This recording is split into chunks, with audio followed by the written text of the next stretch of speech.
A pleasure to meet all at last.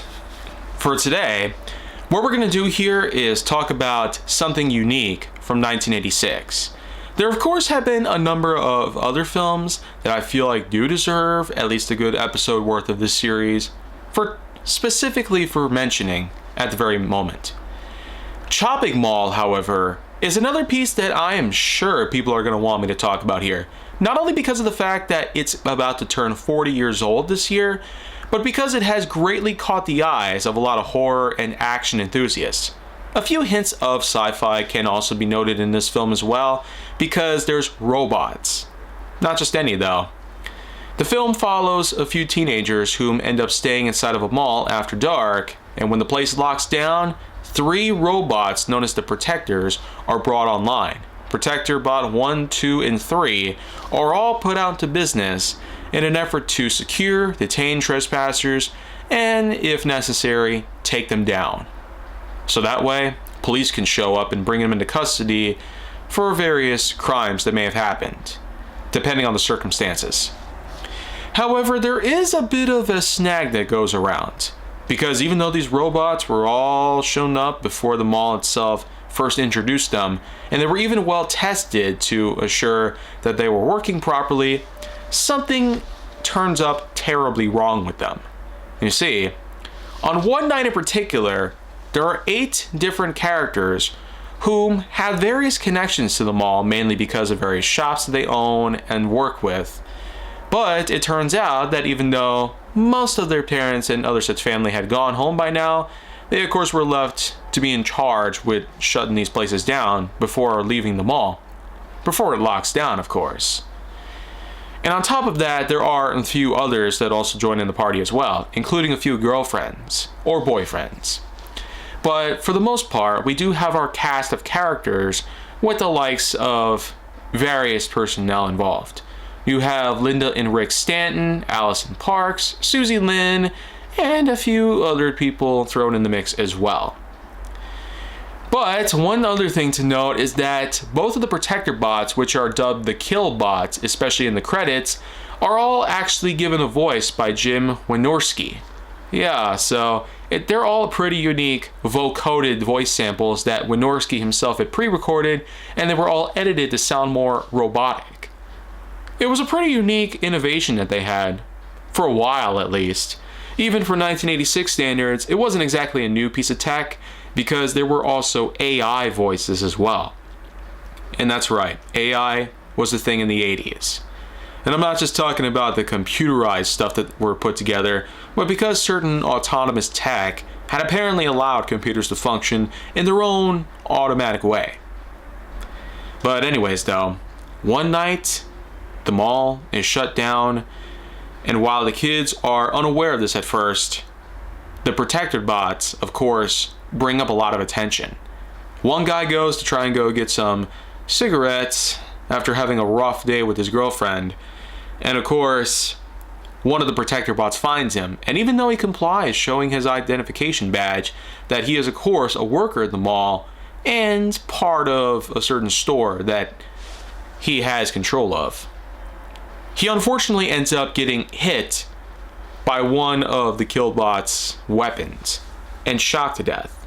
The same thing goes for an overnight janitor whom is also working at the mall and has a bit of an attitude as well. Could be because he's aging or somewhat like that. But as for most of the others, they of course are still inside the store, in which that only has windows and a few doors for protection against the incoming threat. They are quick to escape and even separate into 2 different groups. One group, of course, is bent on trying to get out of there, while the other group goes on to take down the bots. Of course, 3 of the guys that are still alive, especially after what we've seen from some of the other guys that were killed already, they themselves go to the sporting goods store and arm themselves with guns of all sorts. Seriously, there's rifles in there as well, automatic rifles. You never would have thought for 1986 that there could be automatic rifles legally sold at a public store. No joke. And it's sporting goods too, not an actual gun shop with a Brady Bill implied that requires a 7-day waiting period on handguns. Like I said, I'm not making this up. For 1986, they were really putting up the risks. Selling automatic weapons in a mall? Like, come on, that would never happen today. Either way you look at it though, these three guys, with their guns fully loaded, as well as a few propane tanks, go on to take down one of the bots, and they think that they had done it right, knocking him over and blowing him up with the tank, but apparently the bot survived. The bots were built to be way harder than ever, not only being bulletproof, but also explosive proof. And this bot, to make matters worse, manages to get right back up shortly after being knocked down. This, of course, does prompt most of our other survivors to think of a few alternatives, because slowly the body count starts to rise as more victims gradually get picked off by the bots, and when the remaining survivors eventually get to a safe haven, they try to come up with a plan to shut them down for good. Either they could hack the system so that the lockdown would be lifted, or maybe they could have the bots themselves be programmed to deactivate or self-detonate.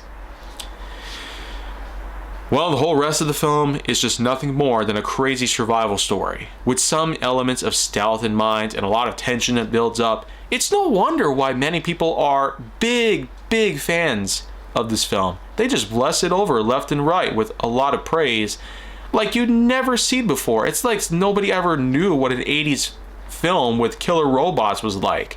I mean, has people ever thought about the Terminator? RoboCop? Well, that was technically after Chopping Mall, but still. Apart from that, and the crazy critics reviews, which, I kid you not, are almost all 5s, Rotten Tomatoes puts up a 55%, and IMDb puts up a 5.5%. On average. It's kind of a weird coincidence when you think about it. A number of 5 is apparently present in almost every rating here. Anyways, though, by the end of the film, we do get ourselves an eventual shutdown of the robots. And of course, when the mall eventually reopens up with the lockdowns being lifted, many of the guys have a story to tell, while the inventor of the Protectobots is being slammed for what happened.